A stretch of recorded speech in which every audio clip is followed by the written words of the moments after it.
Muy buenas noches, sean todos bienvenidos a una emisión más en su canal favorito de educación y pedagogía extraña, Pedagogía Psicópata.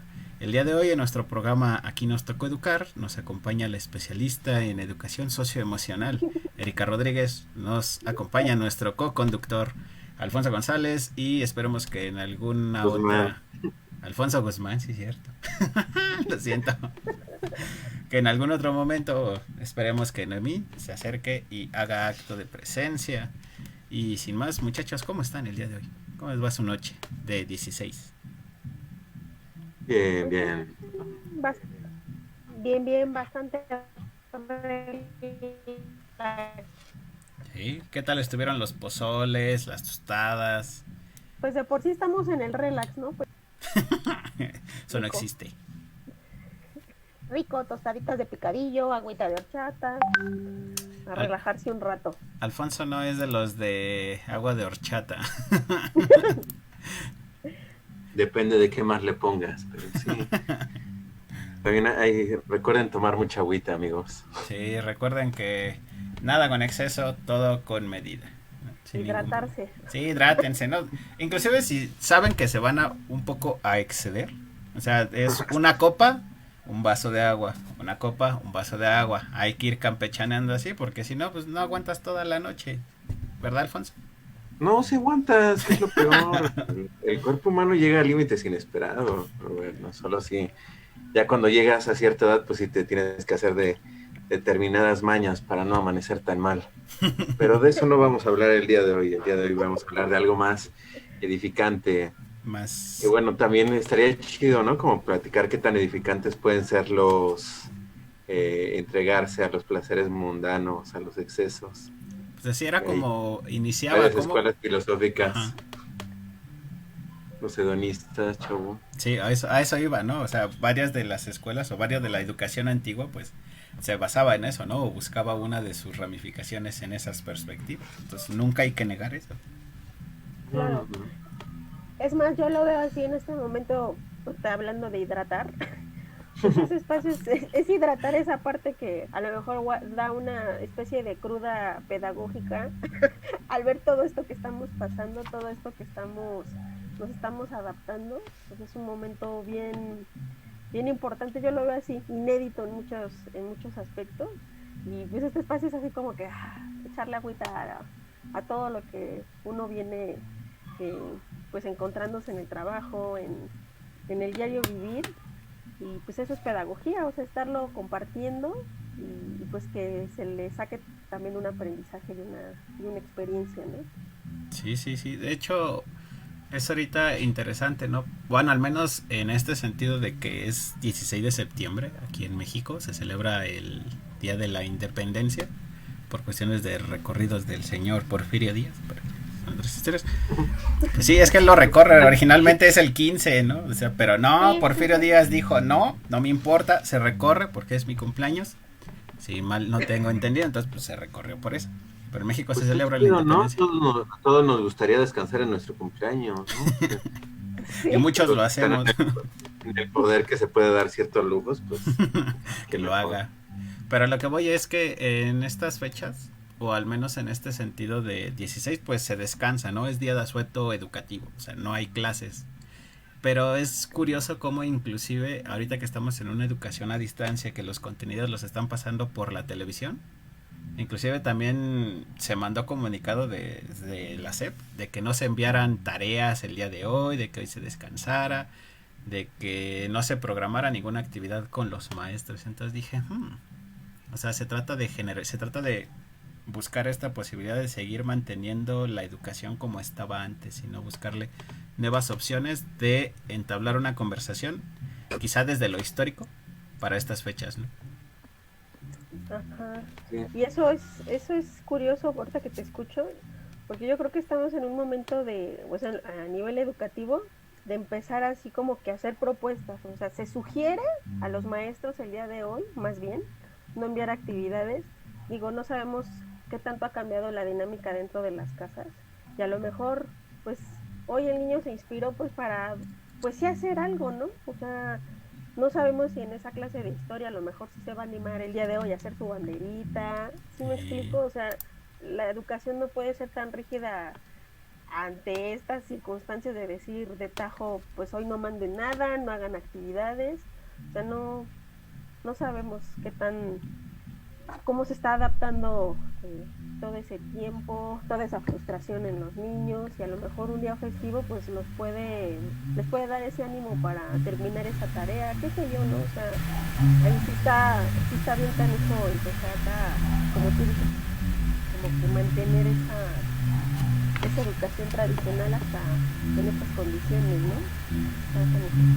De hecho, algo antes de proseguir, yo recuerdo, o al menos así es como también mi pareja lo vio porque es maestra de educación básica, la cuestión de los festivales, ¿no? Que en estos momentos, o al menos supongo yo que ayer hubiera sido como día de festival, ¿no? Y para los niños también eso representa como cierta experiencia educativa para el estar en un contexto determinado, ¿no? Para socializar. Para socializar, ¿no? Erika es especialista en educación socioemocional, lo ha investigado desde diferentes aspectos. Ella se centra más que nada en preadolescentes, lo está manejando, si mal no recuerdo. Entonces es como esta cuestión de la socialización y de cómo buscar que las emociones, las sensaciones que se tienen en el momento, pues puedan salir, ¿no? En estos festivales que se tienen y que actualmente pues ya no se van a llevar. A mí me preocupa realmente dos fechas de los festivales, que era Día de Muertos, que siempre era muy bonito, Sí. y el Festival de Navidad, ¿no? Porque a fin de cuentas están en un espacio áulico y representan hasta cierto punto una perspectiva de la didáctica en cuanto a un aprendizaje sobre ciertos contenidos que se van a ver allí. Pero, ¿en qué más impacta? O no sé, Alfonso, ¿tú qué nos quieres decir acerca de esto? Cuéntanos. Pues sí, es realmente, aunque la mayoría de las veces, o desde ciertos enfoques, no sé, pensemos en las madres de familia, ¿no? Que algunas de las veces cuando nosotros estábamos en esa edad, nos decían, no, pues ¿para qué vas al festival, no? Nada más Pasa tu es bailable. nada más es día perdido, pero sí, en realidad sí son mecanismos de socialización y de creación de identidad nacional, de identidad cultural, de apropiación cultural y de cómo convivimos con estas diferentes realidades en nuestra vida cotidiana y desde la educación. Entonces, sí, sí haría mucha falta, o no sé, también las personas que nos estén viendo y que hayan tenido esas experiencias, cómo se traslada o cómo se podría trasladar de una manera tal vez efectiva, como todo ese tipo de socializaciones, que sabemos que desde lo digital es bastante difícil, bastante complicado, ¿no? O sea, ¿Cómo sería un festival virtual, ¿no? En cuestión, digamos, de ahorita 16 de septiembre, porque era en la fecha en la que luego se hacían los bailables regionales, así como son jarocho, un son veracruzano, poníamos en este momento, y ahorita ya no se puede. Sin embargo, yo he visto a algunos compañeros docentes que inclusive así ellos siguieron como en el espíritu festivo de querer que en sus escuelas todavía se siga, o al menos en su práctica educativa, se siguiera mostrando esta alusión a las fechas mexicanas, ¿no? Porque muchos publicaban con sus fotos, digamos, vestidos muy típico mexicano, con trenzas o con los colores nacionales, ¿no? Como buscando darles esta sensación a sus alumnos de que no importa la distancia, podemos proseguir con nuestras actividades de una forma regular, ¿no? Uh-huh. Sí, y es que es triste, pero ahorita que estoy escuchando a Alfonso, sí es cierto, yo creo que se pone más que nada en juego, primero el entusiasmo de los niños, porque por encima de lo que lo digan los papás y hasta a uno le tocó, ¿no? Pues es que voy a bailar, no sé, el son de la negra, ¿no? O tal. Re Y bueno, no vas ¿no? a ir, no vas a ir, o está con tal de no gastar en ese, en pues sí, en el traje en típico. el atuendo, ¿no? Y todo esto. Pero digo, ahorita estas generaciones pues van avanzando en ese sentido, pero que yo me acuerde, pues sí, o sea, te daba entusiasmo, ¿no? O sea, como que esperar esa fecha, eh, quizás avanzando un poco en la secundaria ya no era tanto el bailable, pero a lo mejor era preparar algún guisado típico, mostrarlo ahí a tus compañeros, algún dulce, ¿no? Algún dulce típico, o algún dibujo. Yo recuerdo iba en artes plásticas. Entonces, yo creo que la ventaja aquí con todo esto es que pues hay niños que no les gusta bailar ¿no? Es así como que no paso. Entonces yo como maestra se me ocurre eso, ¿no? Tienes 15 minutos para hacer una presentación aquí en la pantalla de lo que te guste bailar, pero que sea algo típico, ¿no? O si no te gusta bailar, pues muéstranos un dibujo, danos una explicación de algún, no sé, de Miguel Hidalgo, de algún personaje de la independencia. Ahí sí le veo como que esa apertura en la diversidad, de que si un niño, porque es real, pues no les gusta el baile, ¿no? O sea, no se les da, ¿no? Entonces es como que ver diferentes opciones para que esos niños que no les gusta, pues no dejen de participar, ¿no? Que estén participando, que sigan socializando, pero en lo que más les agrade, ¿no? Y no los dejes así como que a un ladito por tener 2 pies izquierdos o qué sé yo, ¿no? Entonces, ahorita sí, yo le daría esa solución así para el festival o para el convivio de así de septiembre, pues, en estas condiciones que está más en juego en toda esta socialización a distancia, ¿no? O sea, como que pues da igual, pues, ¿no? Entonces, yo creo que yo le entraría por ahí. Sí, pues es realmente complicado, ¿no? A lo mejor desde tu área de especialización, desde la educación socioemocional, podríamos ver como cuáles son todos estos impactos, ¿no? Como todas estas actividades que muchas de las veces se ven como complementarias, como accesorias a la educación, realmente sí afectan, ¿no? En el desarrollo socioemocional del niño, ¿no? Y muchas de las veces a lo mejor incluso la apatía que tenemos culturalmente como mexicanos hacia temas como la historia, hacia temas como incluso, como lo dices, ¿no? Desde algo tan simple como que a un niño no le guste bailar, ¿no? Pero el hecho de hacerle saber que todo eso viene con un conjunto de habilidades psicomotrices, de que también son aspectos de socialización, aspectos culturales, entonces como que muchas de las veces esas lecturas que hacen a veces tanto los papás como los educadores se quedan como en un nivel un poco superficial de todas las actividades que hacemos en la escuela. A ver, inclusive, perdón por interrumpir, inclusive ahorita antes de entrar en directo, Alfonso decía cómo era posible que inclusive ahora a los chicos no les guste bailar, por ejemplo, o sea, participar en este tipo de encuentros, en este tipo de prácticas. Y actualmente TikTok hay muchísimos bailes, ¿no? O sea, les gusta bailar en TikTok, pero no pueden bailar con algo más, ¿no? O inclusive prestar atención a ciertas situaciones, ¿no? Cuando en este sentido, lo mediático o el internet se adueña de las prácticas del sujeto. Ya inclusive no les gusta narrarse, ¿no? Alfonso decía un poquito cómo es posible que alguien que se aprende un baile tan rápido para subirlo a TikTok no pueda hablar en público, ¿no? Pero sí pueda subir algo a una red social sin ningún contratiempo, ¿no? Como estas situaciones interesantes. Yo creo que lo que está en juego ahí es que no te identificas con lo que estás haciendo o no te significa, porque como es de la escuela, a lo mejor implica una calificación, o sea, como que lo hago más a fuerzas que de entusiasmo, y como el TikTok es algo pues así casual, o sea, cotidiano, o sea, sí, pues lo hago y ya, pues no se cae en ese estrés de, ay, es para la escuela, ¿no? Y surge y se presenta y como si nada, ¿no? Pero si ya implica que es de la escuela y que implica una calificación, aunque sea por este medio, pues sí, ¿no? O sea, como que pueden decir, ay, no, o sea, simplemente no lo hago, ¿no? Y yo aquí con mis alumnos de tercer cuatrimestre de esta universidad privada, de estudiantes de pedagogía, yo he visto que justamente no quieren ni participar en estas clases a distancia por miedo a que, lo que dije, o sea, como a ser señalados, ¿no? O sea, tienes que participar. Digo, un estudiante de pedagogía que no habla, y más en estas dinámicas y en esta en línea, pues a mí en lo personal como maestra sí me desespera muchísimo, ¿no? Y más que muchos no ponen la pantalla, ¿no? Entonces, como tú dices, no se lee ni la narrativa de sus gestos, ni qué te están queriendo, o sea, desde ahí de entrada, o sea, la socialización está por la calle de la amargura, ¿no? Entonces, eh, pues sí, o sea, todo eso yo siento que sí afecta, pero que también es una oportunidad para, pues, socializar de una manera totalmente diferente, porque de que hay frustración la hay, ¿Mm? y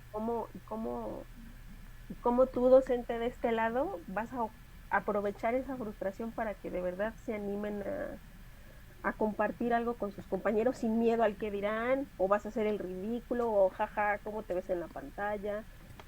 Todo eso es pues sí, son miedos que ellos tienen y les digo que a mí me ha tocado y pues fulanita, sultanita, no te veo, a ver, platícanos, dinos. Ay, no, es que no sirve mi camarita, mejor nada más así por audio, ¿no? Y cuestiones así, ¿no? Entonces, ya cuando me regreso a esas clases presenciales con ese mismo grupo, es cuando uno empieza a decir, ah, ya te ubiqué, o sea, de por sí te Tú costaba eres la que trabajo, no hablaba. de por sí no hablabas de manera presencial, entonces pues acá el pánico escénico también se traslada, ¿no? Pues sí. Ok, aprovechemos. Vas, Poncho. Vale, aprovechamos para leer el comentario que nos han hecho. Aquí Marilu Miranda nos dice, sí, está muy difícil dar clases así. Hay que capacitar a los papás con respecto a las aplicaciones. Y sí creo que es importante la socialización. Sí, uno de los principales fines de la educación es eso, ¿no?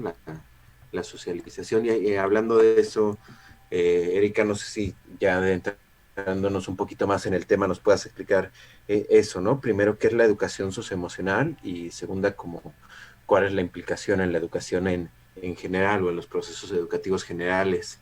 ¿O cuál es más que nada tu experiencia con este tipo de investigaciones y prácticas educativas en las que te has enfocado desde esta perspectiva, Uh-huh. ¿no? Sí, pues de entrada, con lo que yo me encontré en esta etapa de la maestría en todo esto de lo socioemocional, eh, uno lo coloca así en el buscador y pues es Goleman, ¿no? Es Ujú. Daniel Goleman y la inteligencia emocional y bla, bla, programas de la SEP. Pero así como yo lo he estado manejando en mi investigación, nada tiene que ver con habilidades en sí o ciertas capacidades que tengan los niños de memoria, de atención o de empatía. O sea, cualquier libro eso te lo va a poner justo como lo piden los alumnos, ¿no? O sea, dame la lista para hacer, para tener mis emociones lo más equilibradas posibles, ¿no? O sea, desde esa pedagogía reflexiva, yo me fui más bien hacia el lado de la narrativa, hacia ese enfoque sociocultural que permite rescatar todas esas frustraciones de los chavos, ¿no? O sea, no te voy a dar el listado para que tú manejes tus emociones, más bien yo te quiero leer en tus narrativas y en esos relatos, pues qué te ha frustrado o qué te ha violentado dentro de tu salón de clases, ¿no? Caiga quien caigas.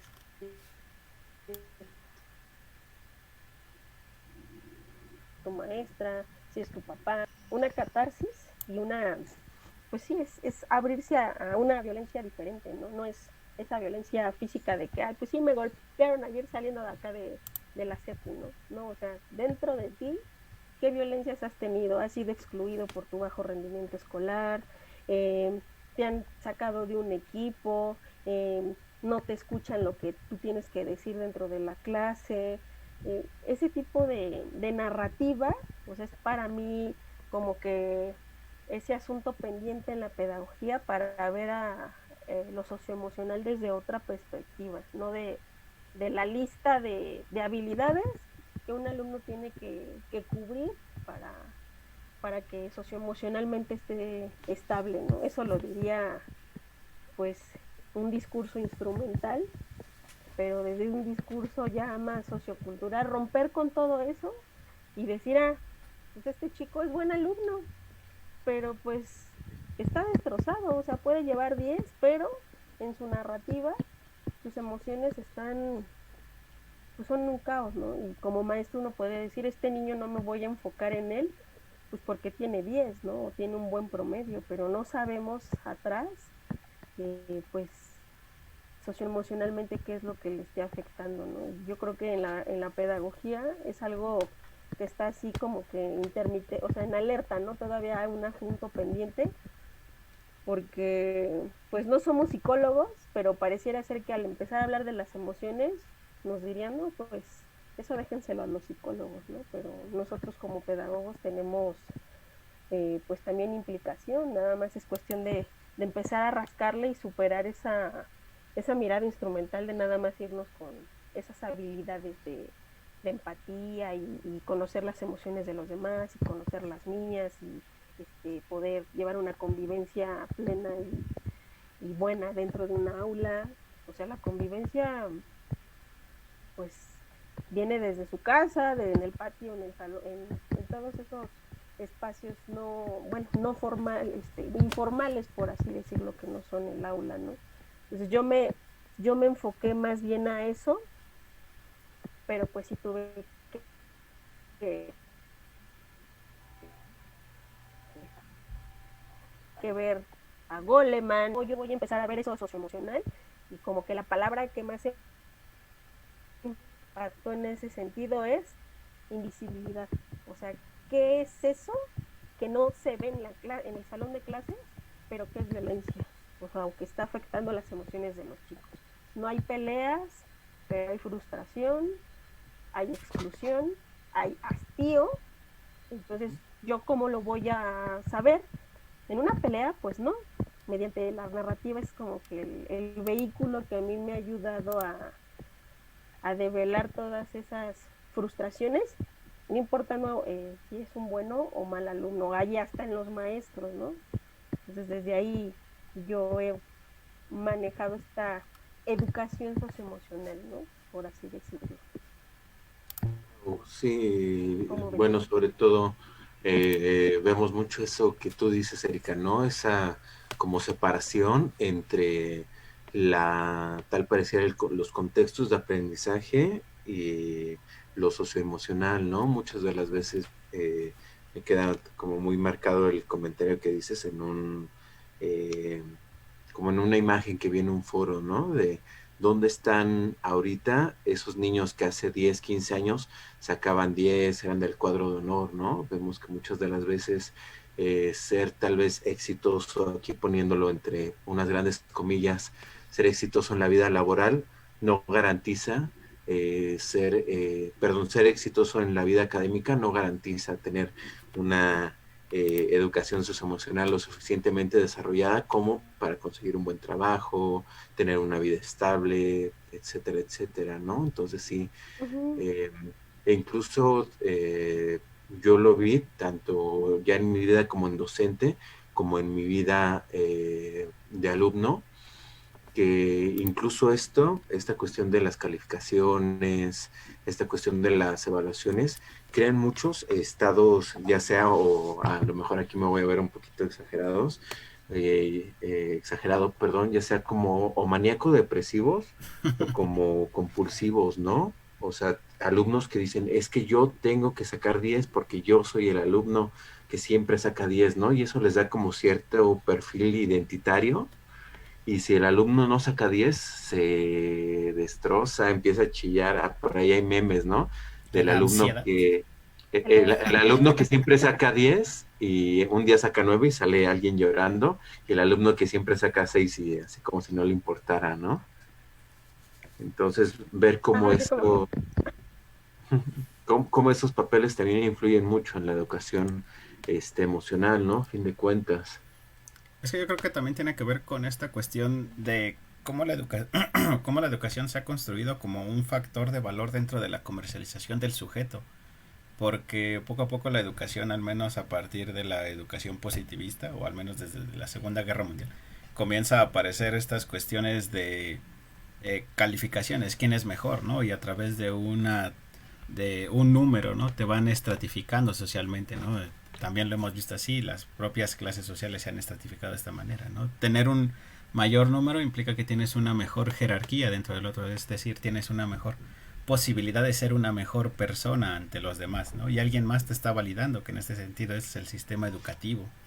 Pero la cuestión es que tanto nos creemos en ese discurso, en el cual el de 10 dice, yo sí me sacrifico por él, y cuando no obtengo el 10 es porque no estoy recibiendo el premio que yo estoy buscando, ¿no? No estoy obteniendo el reconocimiento que requiero, ¿no? Mientras que el que saca 6, él sabe que no va a buscar el reconocimiento, ¿no? Él quizá busca otro tipo de situaciones, otro tipo de experiencias, porque también va conllevado a eso. ¿Cuál es la forma en que cada sujeto, cada estudiante, inclusive cada maestro, comprende el sistema educativo? Y a partir de eso ellos crearon su propia figura personal para poder expresarse, ¿no? Y quizá el de 6, no sé, igual y ustedes eran de 10, yo era como de la media, yo siempre andaba en los 8, en los 9, en 7 de repente. Y pues, ahora sí que yo no me mataba por esas cosas, pero también sabía que una calificación no iba a bueno, no era como lo que yo buscaba siempre el 10. Si se daba, qué chido, y si no, pues no. Yo, al menos en mente, desde lo que yo recuerdo de mis experiencias educativas, al menos desde secundaria, yo buscaba como esta cuestión de, nos dejaron esto, pues vamos a ver qué aprendemos, ¿no? De historia, a mí me gustaba la historia. Y buscaba las formas de aprender historia. Y recuerdo una vez que tenía a mi maestra de secundaria, perdón, muy agresiva, le decían la momia. Era una maestra ya grande y curiosamente era de historia. Y yo dije, bueno, pues tiene sentido, ¿no? Tiene relación, ¿no? Está cool. Pero el chiste es que era como muy ruda. Ella siempre buscaba que nosotros nos aprendiéramos de memoria las fechas históricas, los nombres de los personajes históricos, los países y todo, ¿no? Y a base de exámenes de una educación, digamos, o de una enseñanza memorística o de un aprendizaje memorístico, quería que obtuviéramos el 10. Y muchos de mis compañeros se quebraban con esa maestra, ¿no? Porque era así como súper exigente. No, es que esa no es la fecha. No, te equivocaste de sujeto. No, que ese no es el país. Y yo veía a mis compañeros así como que algunos sí se sacaban de onda, ¿no? Y no es o al menos mi percepción fue que, al menos en mi momento de educación secundaria, las chicas eran las que como que más se quebraban, ¿no? En esos momentos de exigencia o de buscar el 10. Yo veía que los hombres en la secundaria son como más de echar desastre, no sé, no van tan enfocados a eso. Pero no sé qué tanto la personalidad de cada sujeto o de cada género pueda intervenir en la forma en la que ellos mismos se están expresando, ¿no? Porque Erika lo vivió, Alfonso lo vivió, todos pasamos por la secundaria y fueron momentos interesantes de experiencias, ¿no? Erika inclusive su trabajo lo hizo en secundaria, entonces ella pudo observar cómo son estos procesos de los chicos, ¿no? Y cómo se expresan los hombres y cómo se expresan las mujeres, ¿no? Inclusive la relación que tienen entre ellos mismos, la cual ahorita quién sabe cómo se esté dando en cuestiones virtuales, ¿no? Porque para mí era súper divertido. Yo en un momento yo defendí el uso de apodos, porque para mí el apodo es esta construcción de una identidad social dentro de un grupo. No como, bueno, obviamente en la actualidad se le ha manejado así que es bullying, ¿no? Es que te están diciendo tal y te están no, tranquilísemos. Esa es una perspectiva, ¿no? La otra es que a partir del reconocimiento del sujeto y sus características, independientemente de cuáles sean, está siendo reconocido por una sociedad. Es decir, el sujeto está reconociendo la existencia del otro sujeto a través de diferentes expresiones. Yo defendía eso y lo defendí y muchos me atacaron y no me sentí mal. Y yo le preguntaba a algunas personas, oye, ¿tú cómo te sientes que en la escuela te digan de tal forma, ¿no? Y es como esta cuestión de sentirse seguro con uno mismo dentro de un ambiente áulico en el cual te estás expresando y desarrollando con los demás. No sé, Erika, si tengas alguna experiencia dentro de los aspectos áulicos, o tú, Poncho, Bueno, como comentario antes de que Erika nos explique, ya que tiene Perdón, me debrayo. razón de cosa. No, está muy bien, pero, o sea, sí coincido en que los apodos son una forma de socialización y una forma de apropiación de los sujetos hacia el grupo mismo, pero también hay de apodos, ¿no? Es que no es lo mismo que te digan el cacas a que... Pero ¿qué tal si es con doble K? Suena cool, hasta se escribe más cool. Es como